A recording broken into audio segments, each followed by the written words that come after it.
My child, I have one simple question for you. Are you listening to the wisdom of God, or are you drowning in the noise of the world? Now, I know the world is loud. It's full of voices, distractions, demands, and expectations. Everywhere you look, there's something vying for your attention, pulling you in 1,000 different directions. And I want you to understand something. The noise of the world will always be there. It's constant. It's relentless. It will tell you who you should be, what you should do, and how you should feel. It's everywhere. On your phone, on the TV, in the people you meet, in the culture that surrounds you. But here's the thing, that noise is just that. Noise. Temporary. Hollow. Empty. The world will tell you to chase success, chase possessions, chase status. It will tell you to seek approval, to conform, to be just like everyone else. But listen closely. Do you hear that still, quiet voice? That's the voice of wisdom. The wisdom of God. And it speaks differently. It doesn't shout, it whispers. It doesn't demand, it guides. It doesn't follow the trends of the world. It is timeless, rooted in truth, and always there, ready to guide you towards something deeper, something more fulfilling. As it's written, the wise man listens to counsel, but the fool follows his own heart. Proverbs 12-15. Now you might be asking yourself, but how can I know the difference? How can I discern God's wisdom from the noise of the world? Let me explain. Think of the world as a vast ocean. The noise is like the crashing waves, constantly pushing and pulling you in every direction. The wisdom of God, on the other hand, is like the calm beneath the surface, always steady, always sure, always guiding. It's easy to be swept up in the waves. But if you can learn to dive deep, to find that quiet space beneath, you'll discover something greater. A strength that doesn't depend on the storm, but transcends it. I want to remind you of a story, one you know well. The story of Peter walking on the water. Matthew 14-22-33. When he kept his eyes on me, he walked on the water. But when he focused on the storm, the noise, the wind, he sank. What? Because when you listen to the noise of the world, when you give in to the chaos around you, you lose your footing. But when you keep your eyes on the wisdom of God, when you listen to his quiet voice, you walk with confidence and peace, even through the storms of life. Now, you might be thinking, but how do I hear God's voice in all this noise? How do I tune out the distractions? The answer is simple, yet not always easy. You need to quiet the noise, not just outside but inside as well. I'll tell you a secret. The greatest distractions aren't always external. The greatest distractions are your own thoughts, your fears, your doubts. The noise in your mind, the voices telling you you're not good enough, that you're too far gone, that you'll never make it. The world's noise has a way of getting inside your head. But the wisdom of God doesn't operate in that chaos. As it's written, "Be still and know that I am God." Psalm 46-10. Silence yourself for a moment.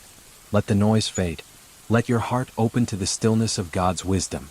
When you do that, when you silence yourself, when you tune out the distractions and listen to that quiet, steady voice of truth, you will start to hear God's wisdom. It will guide you. It will lead you. You'll start to recognize it in your decisions, in your relationships, in your struggles. God's wisdom isn't distant or hard to find. It's not hidden in some far-off place. It's within you, just waiting to be heard. It's written on your heart. But here's the thing, just hearing is not enough. You have to listen. Truly listen. And listening requires action. You cannot just sit back and wait for things to change. You have to follow through. Remember the words I spoke to you before? Whoever hears my words and puts them into practice is like a wise man who built his house on the rock. The rains came down, the floods came up, but the house stood firm. Matthew July 24-25. What I'm saying is this: God's wisdom isn't just something you listen to and then walk away unchanged. It's something you embody. You live it. Transforms you. It shapes the way you see the world, the way you interact with others, the way you face challenges. And when you live by that wisdom, the noise of the world becomes less and less important.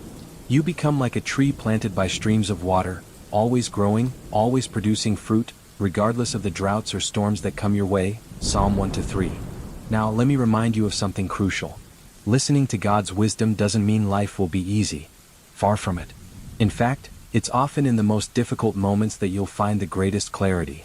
It's in the struggle that the wisdom of God becomes most evident. You see, the world teaches you to avoid pain, to run from struggle, to seek comfort at all costs. But I tell you this, it is through the struggle that you will grow the most. Look at my own life. I didn't come to earth to live in comfort and ease. I came to walk among you, to experience the pain, the heartache, the suffering, the rejection. And yet, through all that, I never lost the wisdom of God. I never lost my focus on the Father's plan. That wisdom sustained me. and it will sustain you too. Just as I said, in this world you will have trouble. But take heart. I have overcome the world. John 16:33. Now, let me ask you again, are you listening to the noise of the world or are you hearing the wisdom of God? The world will tell you to chase success, to build your empire, to seek approval. But the wisdom of God will tell you to build your life on a foundation of love, compassion, humility, and truth. The world will tell you that you are alone, that you must fend for yourself. But God's wisdom will remind you that He is with you, that you are never alone. And this is where the real challenge lies. The wisdom of God doesn't look like the wisdom of the world. It's upside down. It's counterintuitive. It tells you to love your enemies, to forgive those who hurt you, to serve rather than be served. It tells you that the last shall be first and the first shall be last. And when you live by that wisdom, when you start to act in ways that are radically different from the world, you will find peace. You will find purpose. And you will find strength. Strength that comes not from your own power, but from the unshakable foundation of God's wisdom. So, my child, I ask you once more, what will you choose? Will you continue to drown in the noise of the world, or will you listen to the voice of wisdom? Will you chase after the empty promises of success, or will you build your life on the solid rock of truth? The choice is yours. But know this, God's wisdom is the key to a life that truly flourishes, a life that endures beyond the noise and the chaos. And when you listen, when you live by that wisdom, you will find peace, joy, and strength beyond anything the world can offer. Remember, I am with you always, guiding you with wisdom that never fails. Let that wisdom be the lamp to your feet and the light to your path.